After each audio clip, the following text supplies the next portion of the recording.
Thought Bubble Audio.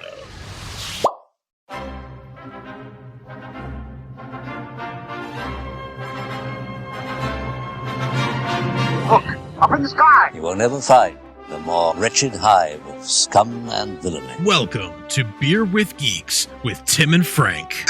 Who are you? I'm Batman. I am Iron Man. Your friendly neighborhood Spider-Man. Hi, Christopher. I'm Nero. My name is Inigo Montoya. You're a wizard, Harry. A couple of guys with a couple of beers and a whole lot of pop culture nostalgia. Make it so, number one. Ladies and gentlemen, the Beatles. Name the dog, Indiana. Life finds a way. I am serious. And don't call me Shirley. Now sit back and crack open a cold one, because it's time for Beer with Geeks. It comes in paints? Shaken, not stirred. Great Scott! I was way off. I knew it started with an S, though. Hi, and welcome to Beer with Geeks, where two geeks geek out with beer. I'm Tim, and with me, as always, is my friend who likes to wear his underwear on the outside, Frank. Hey, how are you? Hey, I'm good. You weren't supposed to tell anybody that. That was an us thing. Your face. That was a secret. Even though you actually don't wear your underwear on the outside, your face was like, oh, you're told. Like, I wasn't prepared for this level of intimacy with our audience. I mean, it wouldn't be a secret because if you're wearing them on the outside, literally everyone would see them. That's true. That's true. Can't actually be. Well, how are you today, my friend? I'm good. How are you? I'm doing pretty good. I'm doing pretty good. Another week is come and gone, and it's time for Beer with Geeks. Oh my God! Is it ever time for Beer with Geeks? I mean, it's time all the time for Beer with Geeks. All the time. All the time. You've got a beer in your hand. What is that beer? So I'm actually really excited about this. So this is an Anchor Steam beer. Anchor is a brewery from out in the West Coast, San Francisco, and it's actually pretty hard to find on the East Coast. So I was pretty pumped when I've mentioned this a few times now on the show. I've been checking out this new bar recently, doing a mug club. I'm like 45 or 50 beers out of the 71 on the list, so I'm chugging along there. But one of them is Anchor, and I'd heard of it. I had wanted to try it. It comes highly recommended. And so I had it at the bar. I was super excited. I was like, great. That's probably, I probably won't find this for a long time now because I've never seen it on the East Coast before. And then like 3 days later, I'm at Trader Joe's of all places, and I got a 6-pack. Trader Joe's, nice. Yeah. Nice. Yeah. One, Trader Joe's, good for you. 2, good choice of beer. You've been repping like new and interesting beers recently. This mug club has opened up my mind, opened up my mind and my palate, and just like given me the opportunity and the excuse to just try a whole bunch. I mean, I've tried 45 beers, and there's amazing. 71 in total on this list. So like, a lot of them are like, and you don't look a day over 70. Like it's amazing. Thank you very much. Yeah. But yeah, I mean, a lot of them are like Bud Light and Coors and that kind of stuff. But I'm kind of saving those for the end, and I'm doing the interesting ones first. So, Anchor Steam beer from San Francisco. If I were doing the mug club, how would I do this? That's an interesting point. Like, how would you do the beer list? Yeah. I feel like I would want to do like a couple of beers of interesting ones, then fall back on a Bud. Yeah. Or you know what I mean? Like, because then you're like, it's almost like a palate cleanser. It is. Then moving into your other kinds of beer. It is. And it's also, so like the way this one is structured is like, you have to, for the ones that are bottles, well, then that's just the size it comes in. But for the ones that are on tap, you have to buy the biggest size for all of them. So it's like 22 ounce. So if you have to drink 22 ounces of like Budweiser, I'd rather do that like between two good ones or alternately at the end of the night. Like, all right, I've had my good beers. Now let me just, let me get this Budweiser out of the way.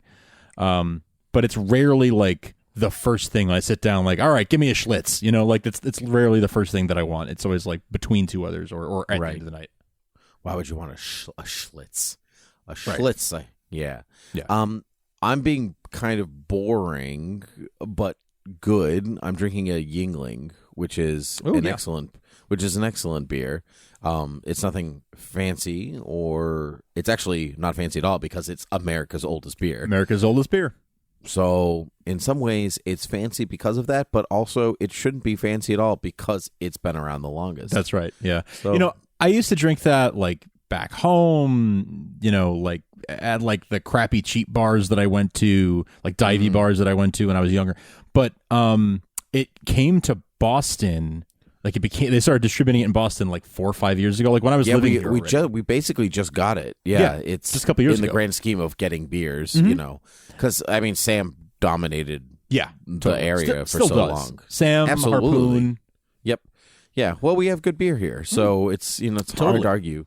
Yep. But so Yuengling is not like you just have Yuengling on draft, whatever. It's so common and normal. It's like you have Yuengling. Yeah. Yeah, it's still kind of a novelty here. But to me, it's like, that's what I drank when I was like 21. Like, it's not that special. Like, you'd get that at the Applebee's. Like, it's but that's how I would feel about getting Sam anywhere else. Like, exactly. You have Sam. Like, it's fine. I mean, you have Sam everywhere. Right. Yeah. Yeah. Totally. Interesting.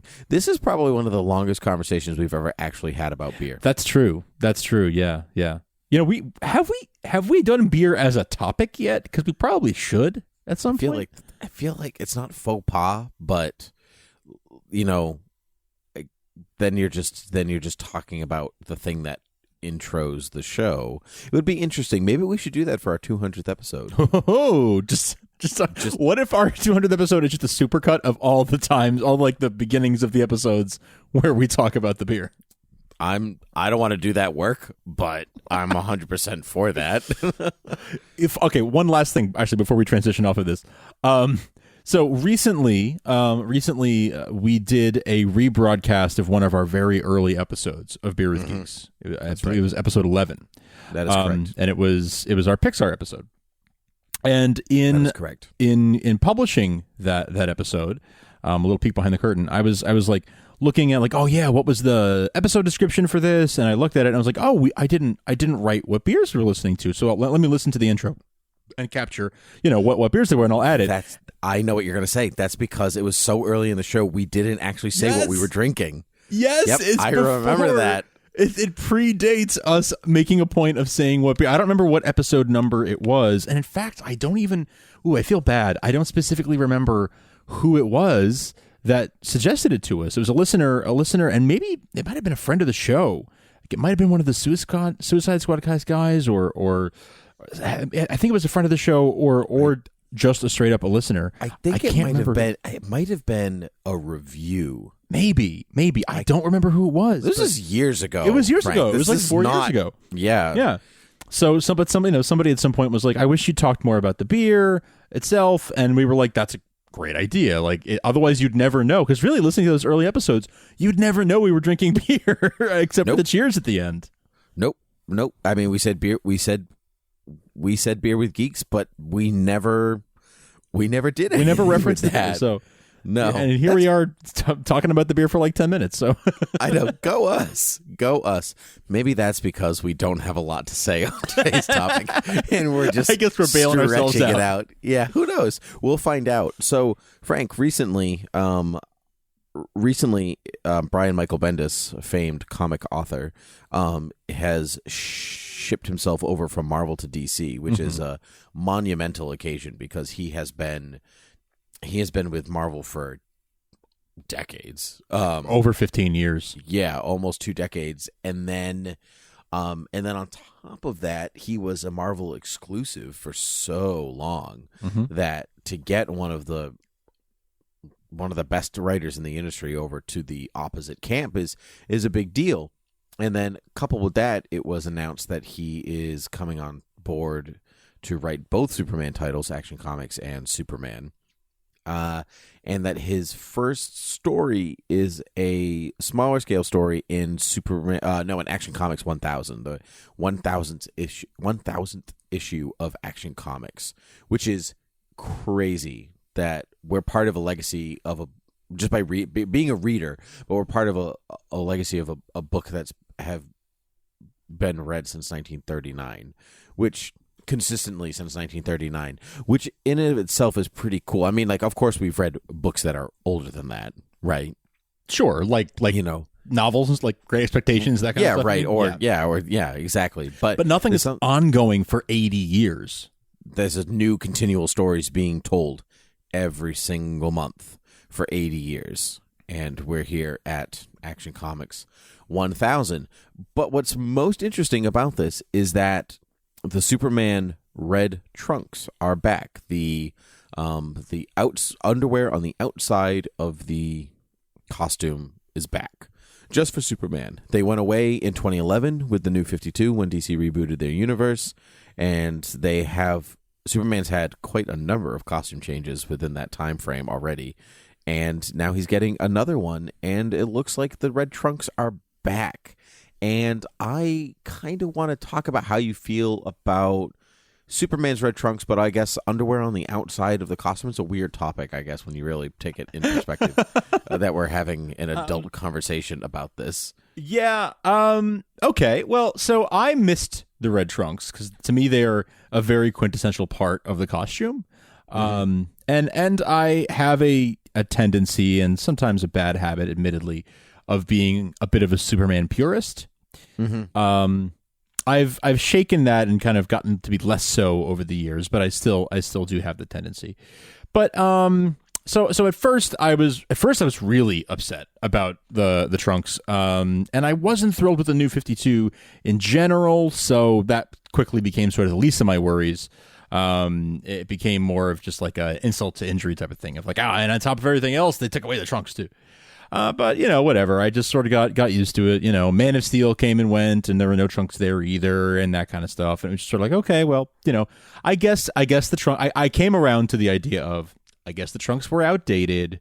They were, part of the whole like old circus man, strong man, aspect of the costume, which is what it was.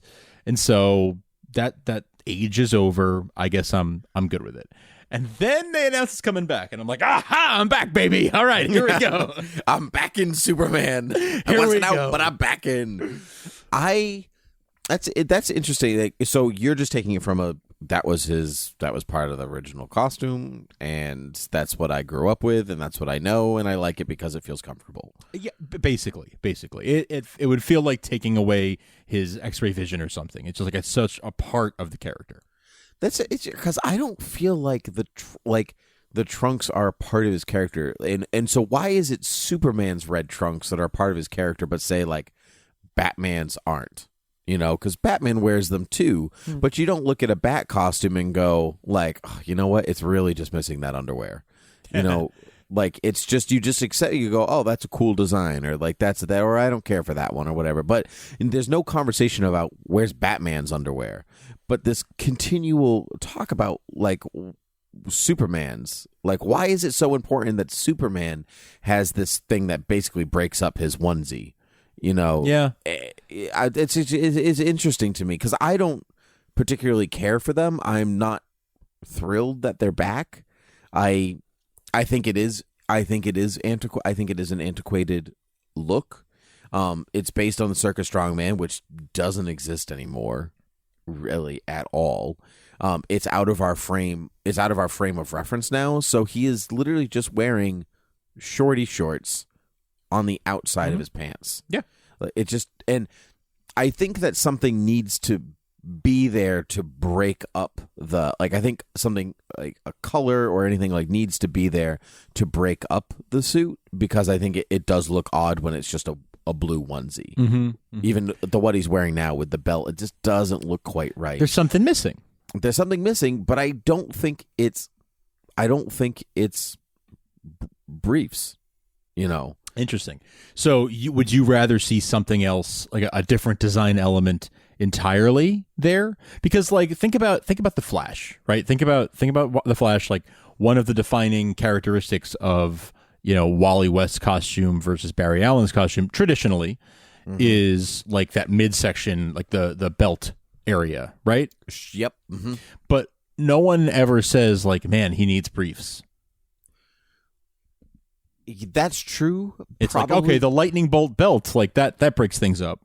And Superman sort of had that the last couple of years, like sort of a belt area type thing. But for whatever reason, maybe it's just because we know the briefs are missing. But it feels like something needs to be there to break it up. I agree with you. It looks odd without them there.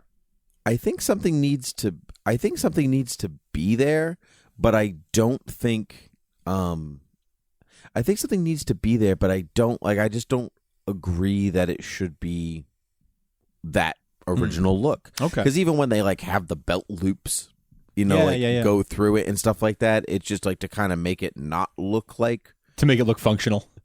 But like it doesn't actually serve a function. No, it doesn't. It's purely there because it's always been there. That's the real answer. That's the real answer. Mm-hmm. It's there just because it's there. And like your point about Barry Allen and like the lightning bolt belt or redesigns on that, that lightning bolt belt doesn't feel antiquated. No, it doesn't. Or awkward. I just think they're awkward. Like if I'm supposed to take you seriously. Yeah. And that's in some ways kind of hard when you're wearing costumes anyway. True. So then you're going to basically take you're basically taking tidy whities, making them red, and then wearing them and saying, I'm intimidating now.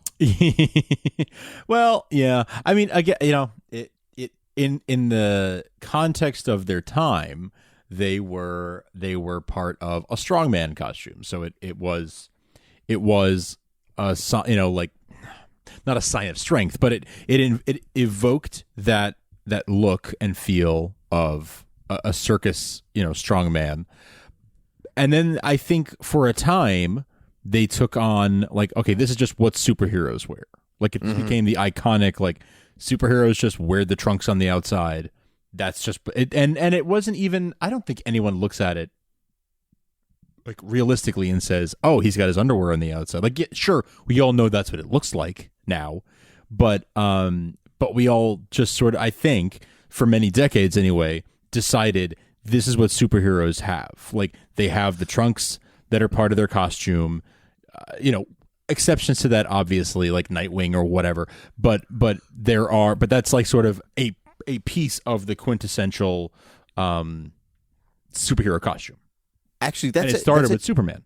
Actually, what's a really interesting point you just made, like, let's say Nightwing doesn't have that, right? Yep. Robin does, obviously. He actually original Robin doesn't even wear the pants part. He just wears he like just stockings. Wears the tidy greenies. But I think, so Nightwing in the 80s is like we're moving away from that style of costume because we're moving away from that style of costume. Does that mean that we should just all be moving away from that? And I mean, costumes go through their waves. Like the X-Men had, like, in the Grant Morrison run, they took off the costumes and put on uniforms that kind of matched what the movies were doing. They wore jackets and stuff like that and all that stuff. And then it was Joss Whedon who brought back the costumes, and in the book referenced them like, why are we wearing costumes again? And he says, because Cyclops says, because we're superheroes wear costumes. And that was part of the rebranding of the X-Men in the story and then out of story at the same time. So, but I guess to me, they don't necessarily make the superhero. Like, in some ways, like, logos make a superhero costume in a lot of ways. Some kind of recognizable logo, also defined by Superman. You brand your goodness on your chest. I'm Green Lantern, I'm Flash, I'm Superman, I'm Batman, I'm Wonder Woman, I'm Spider-Man, Captain America. Even Iron Man, to an extent, has the arc reactor, which isn't necessarily a logo, but it fills that space. Yeah. It physically fills that space, and it also sort of serves that same purpose. Exactly. Do you have particular, because Superman's costume is fairly untouched, really. Mm-hmm. It's consistently the same, but do you have favorite Superman costumes that are not the classic, the classic Superman look, that they're variations on it, or I've always liked the return of Superman, the black suit, with the mullet and everything. I always thought that was cool. I in general, I'm not crazy about the like, oh, we're gonna take him out of his suit and put him in like this weird suit or whatever. I'm generally sort of like animated series style. He's in the Kryptonian radiation suit. Yeah, although I'm okay with. I like that. That's cool. I like that show gave him those things, even though it was to sell toys, probably. I like that kind of world building thing and that sort of technology of like, oh, he's got a different suit for everything. Like I thought that was kind of neat. But I don't prefer, like, I would never wish that he would have like wear the spacesuit or whatever for an entire episode. Yeah, right, sure. Yeah, he would sometimes. He would sometimes, yeah. It would not. But then when he put the classic duds back on, you go, yeah. Classic duds. Exactly. That's what I'm talking about. You enjoy it all the more. I like, this is a really nitpicky, really geeky thing that only Superman mega fans would really care about, but like I like looking at those. I'm sure you've seen like those sort of comparisons of like the S Shield done by different artists, or like here's the George Reeves version, here's the Christopher Reeve version, here's the Smallville version. Like I like looking at those and comparing and be like, oh, which one of these do I like better? But like I'm literally looking at which version of the letter S do I like best? Which font is my favorite for this letter? I just love fonts so much. I do. I mean, I do the same thing. Typography is my passion. I mean, I'll do the same thing with like the bat symbol. Like which species of bat do I like the most? Right. Yeah. Well, that actually raises an interesting point, because aren't they talking? Is the yellow circle coming back to the bat like officially? Actually, it's a good question. So the yellow circle has like come and gone and come and gone. So I don't like it. I don't feel like it. It doesn't feel momentous the same way. Like David, before the new 52, before the new 52 reboot, there was Batman Incorporated, and then there was Batman Dark Knight, which was a David Finch book, and in that he had an all gray bodysuit, and he had the yellow was back. That felt maybe more momentous because we hadn't seen it in a long time. And he's got it now in Doomsday Clock. He's got the, but I'm not sure if that means the suit is changing or if that means that it's just what Gary Frank wanted to draw. Yeah. Or it's not, Earth 1, or Earth Prime, that's very possible. Sometimes that's always a clue. And he wears the yellow. He actually wears the yellow. The suit that is shown in Doomsday Clock is very similar to the Earth 1 Batman suit that Gary Frank and Jeff Johns are a part of. So, interesting. Okay, maybe there's something going on there. I'm not sure, but the return of the yellow doesn't faze me the same way, and I go back and forth on the yellow. Most of the time, I like it. I like the yellow.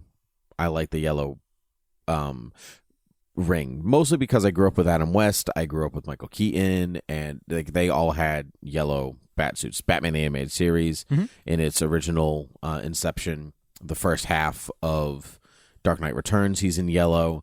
But getting rid of the yellow, just having the black bat on a stark gray bodysuit, there's something I think more primal or scarier about that. It's Batman. It's less about Batman trying to brand himself and more about just being afraid of the symbol. But by like putting it in yellow, he's kind of like, I'm Batman. Don't forget. Like, look at the yellow. It stands out more, so you remember that I'm a bat. Rawr, So I go back and forth. Yeah, I'm a big back and forther. I'm wishy washy on it. I'm a whole kind of wishy washy. Yeah, I mean, I agree. For whatever reason, it's not the same with Batman, right? The yellow oval, I guess, because they made changes with the yellow oval and things, and just his costume has changed so much throughout the years. But I guess one of the things that I kind of wonder, you touched on this really briefly, how much of, how often when those changes happen to any character, really, how often is it just because like it's a new artist and they wanted to draw something different and more interesting, and how often is it because like we're making a statement about Superman has no trunks? When they took away the trunks in the New 52, that was like, we're modernizing him, he needs to change with the times. But whenever Batman, his costume gets tweaked a little bit here and there, it's not always necessarily that. Sometimes it's just a matter of like, I don't know, it was Tuesday, he felt like wearing something different. That's a good point, and I think the difference is almost kind of looking at, say, like Captain America's suit versus Iron Man's suit, right? So Captain America is a symbol. This is what people recognize. His suit doesn't really change. It usually is the classic version of the suit. Right. Sometimes the chainmail looks more pronounced than other times, but ultimately it's the same suit. Unless you're talking like Ultimate Universe or something like that. But ultimately, regular comics Captain America doesn't really change his suit. And if he does, it's for a short amount of time, and then he's back in the original. Right. Iron Man, on the other hand, changes that suit all the time because he upgrades it. Right. There's an in-story reason for that. It's like, oh, it's the Mark 12. Like, I made all these modifications. Right, exactly. And I think Batman's suit usually, I think, goes along those lines. Okay. And usually when an artist changes the Batman costume, it's usually because something big has happened in Batman's life, and it's not just like I felt like changing, but it's normally like a resetting himself kind of thing. And I think that's a part of it. It's so like let's say we look at the bat suit now, which is gray with the lining of the cape is purple. The black the bat is black, but it's got a yellow outline on the side. So it's a different look than Batman's had for some time, and that's because it was a rebranding. It was his return to being Batman. So I'm going to be in a new costume, and I think that happens quite frequently. But I don't think an artist can come in and be like, I want to change Batman's suit, because you know what, Batman's got to look consistent in all his other books. So like, this is the suit you're drawing. Superman, this is the suit you're drawing. Green Arrow, this is the suit you're drawing. Wonder Woman, this is the suit. This is the suit. And it's not until you're starting something fresh and new do you really get to change, I guess. So it's kind of like a change in costume is a change in status for the superhero, right? And that's like the Red Trunks returning is a change in status to Superman. It's the same thing, right? So you don't just willy-nilly change Superman's suit. It's for a reason, Yes.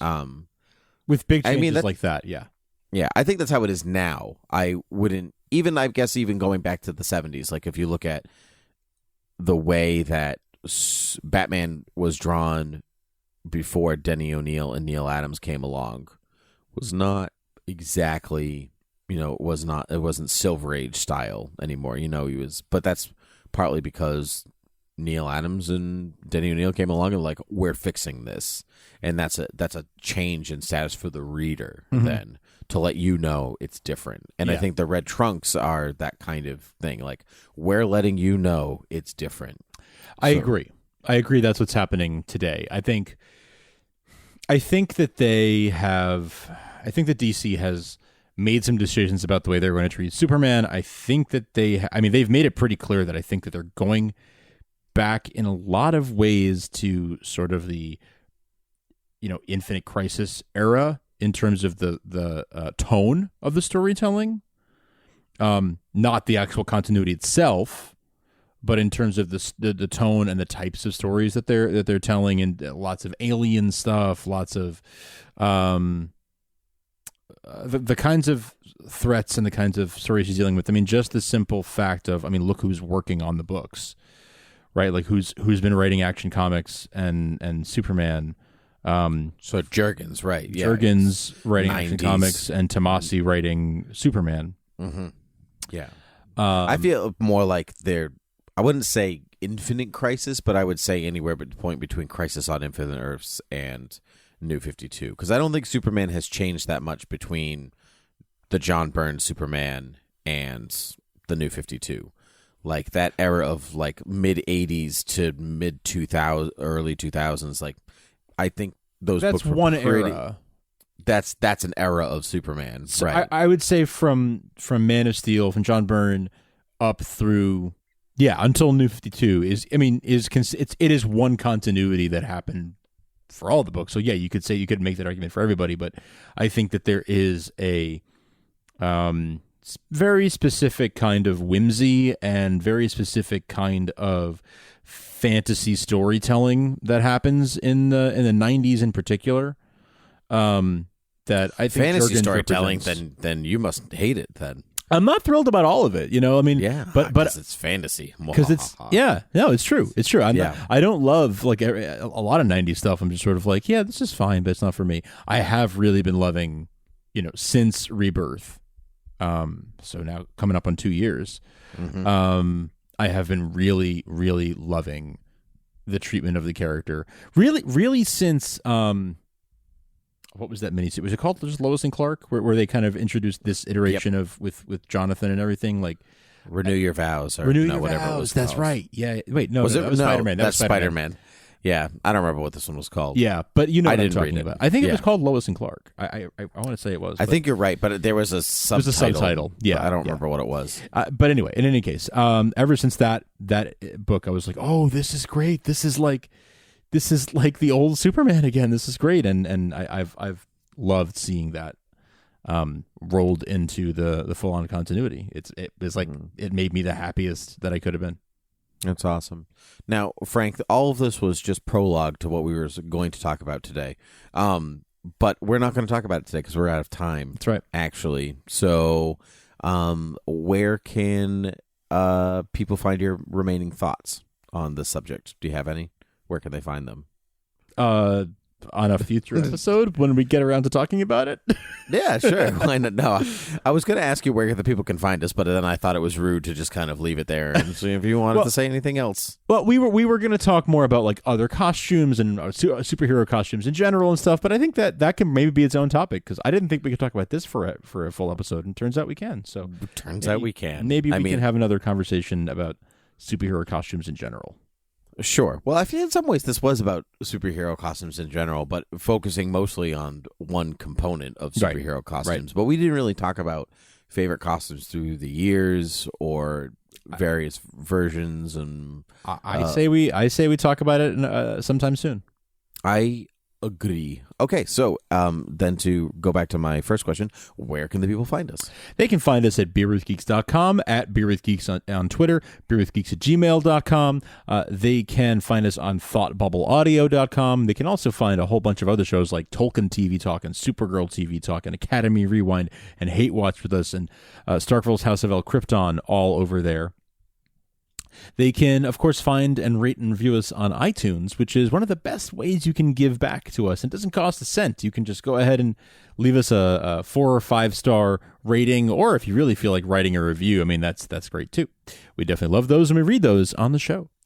And finally, you can support us at patreon.com/thoughtbubbleaudio, where for as little as $1, you can support us and say, I like this show. I want you to keep making more of them.